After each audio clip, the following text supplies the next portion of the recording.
മോദി എന്തായാലും 2 വർഷങ്ങളാണ് ഏറ്റവും പ്രധാനമായി ചർച്ചയിലേക്ക് വരുന്നത്. ഒന്ന് 2019 പിന്നീട് 2024. ഈ 2 വർഷങ്ങളിൽ ശബരിമലയിൽ നടന്ന വിഷയങ്ങളുമായി ബന്ധപ്പെട്ട് ആ സമയത്ത് ശബരിമലയിലെ ഈ ഓഫീസുമായി ബന്ധപ്പെട്ടുണ്ടായിരുന്ന ഒപ്പം പോറ്റിയുമായി ബന്ധപ്പെട്ടുണ്ടായിരുന്ന എല്ലാവരും സംശയത്തിന്റെ നിലയിലേക്ക് വരുന്നത് സ്വാഭാവികമാണ്. അപ്പോഴും SITയുടെ അന്വേഷണം ആദ്യഘട്ടവും 2ാം ഘട്ടവും ഒക്കെ കഴിയുമ്പോൾ അന്വേഷണം 2 പേരിൽ മാത്രം ചുരുങ്ങുകയാണോ?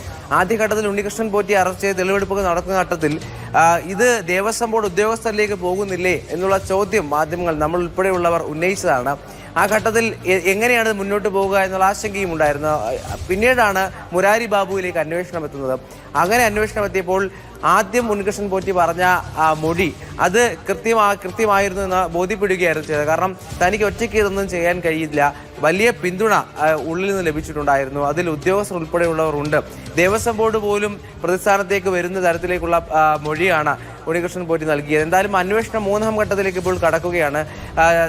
ഈ SITക്ക് പ്രത്യേക അന്വേഷണ സംഘത്തിന് ദിവസങ്ങൾക്കുള്ളിൽ അന്വേഷണ പുരോഗതി റിപ്പോർട്ട് കൂടി സമർപ്പിക്കേണ്ടതായുണ്ട്. അതുകൊണ്ട് ഈ 2 പേരിലേക്ക് മാത്രം അന്വേഷണം ചുരുങ്ങിപ്പോയാൽ അതിന് എത്രമാത്രം അന്വേഷണത്തിൽ വ്യാപ്തി ഉണ്ടാകും എന്നുള്ള ചർച്ചയും ഉണ്ടായിരുന്നു. എന്തായാലും നിലവിൽ അന്വേഷണത്തിൽ ഈ തൊണ്ടി മുതൽ കണ്ടുപിടിക്കുക, നഷ്ടപ്പെട്ട സ്വർണത്തിന്റെ മുതൽ കണ്ടുപിടിക്കുക, ഒപ്പം കേരളത്തിന് പുറത്ത് തെളിവെടുപ്പ് നടത്തുക എന്നതിനപ്പുറത്തേക്ക് മുരാരി ബാബു കൂടി ഇതിലേക്ക് വരുമ്പോൾ ഇനി ഈ ദേവസ്വം ബോർഡ് ഉദ്യോഗസ്ഥരുമായി ബന്ധപ്പെട്ടവർ ഇതിലേക്ക് പ്രതി ചേരും, അറസ്റ്റിലേക്ക് വരും എന്ന് നമ്മൾ വിചാരിച്ചിരുന്നു. അതുതന്നെയാണ് സംഭവിക്കുന്നത്.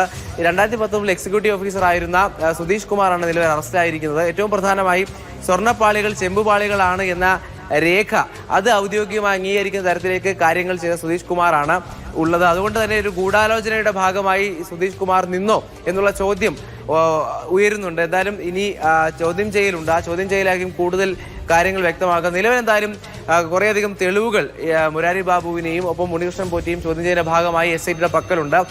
അതിൽ കൂടുതൽ കാര്യങ്ങൾ ഉൾപ്പെടുത്തുകയാകും ഈ ചോദ്യം ചെയ്യലിലൂടെ കടക്കുക. ഒപ്പം ഏറ്റവും പ്രധാനമായി നമ്മൾ ഉറ്റുനോക്കുന്നത് ദേവസ്വം ബോർഡ് ഭാരവാഹികളിലേക്ക് അന്വേഷണം എത്തുമോ എന്നുള്ളത് തന്നെയാണ്. കാരണം അങ്ങനെ അവരെ മാറ്റി നിർത്തിക്കൊണ്ട് അന്വേഷണം മുന്നോട്ട് പോകില്ല എന്ന തരത്തിൽ വലിയ വിശകലനങ്ങളും വിമർശനങ്ങളും ഒക്കെ ഉന്നയിക്കപ്പെട്ടിരുന്നു. എന്തായാലും അവർ കൂടി ചോദ്യത്തിന് നിഴലിലേക്ക് വരുന്നു എന്നുള്ളത് തന്നെയാണ് ഏറ്റവും പ്രധാനപ്പെട്ട കാര്യമായി പറയാനുള്ളത്. എന്തായാലും SITയുടെ അന്വേഷണം അത് അവസാന ഘട്ടത്തിലേക്ക് പോവുകയാണ്. അപ്പോൾ ഇനി ഉദ്യോഗസ്ഥർ മറ്റുള്ളവരിലേക്കും ഇത് കടക്കുമോ എന്നുള്ള ചോദ്യം നിലനിൽക്കുന്നു. ഒപ്പം ദേവസ്വം ബോർഡ് ഭാരവാഹികളും ഇത്തരത്തിൽ ചോദ്യം ചെയ്യൽ വിധേയമാകുമോ എന്നുള്ളതും കാത്തിരുന്ന് കാണേണ്ടതാണ്.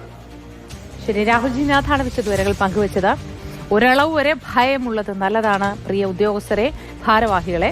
കാരണം ഇക്കാര്യത്തിൽ കൂടുതൽ അന്വേഷണത്തിലേക്ക് പ്രത്യേക അന്വേഷണ സംഘം കടക്കുന്നു. കോടതിയുടെ മേൽനോട്ടത്തിൽ ഇക്കാര്യങ്ങൾ വളരെ ഭംഗിയായി തന്നെ മുന്നോട്ട് പോകുന്നു എന്നത് ശ്രദ്ധിക്കേണ്ട ഒരു കാര്യം കൂടിയാണ്. അതുകൊണ്ട് അന്വേഷണം ചിലരിലേക്കൊക്കെ എത്തുന്നത് ഇതിൽ ഉൾപ്പെട്ടിട്ടുള്ളവർ, ഈ മടിയിൽ കനമില്ലാത്തവർക്ക് ഭയം വേണ്ട എന്ന് പറയാറുണ്ട്. മടിയിൽ കനമുള്ളവർക്ക് ചെറിയ ഭയമാവുന്നത് നല്ലതാണ്.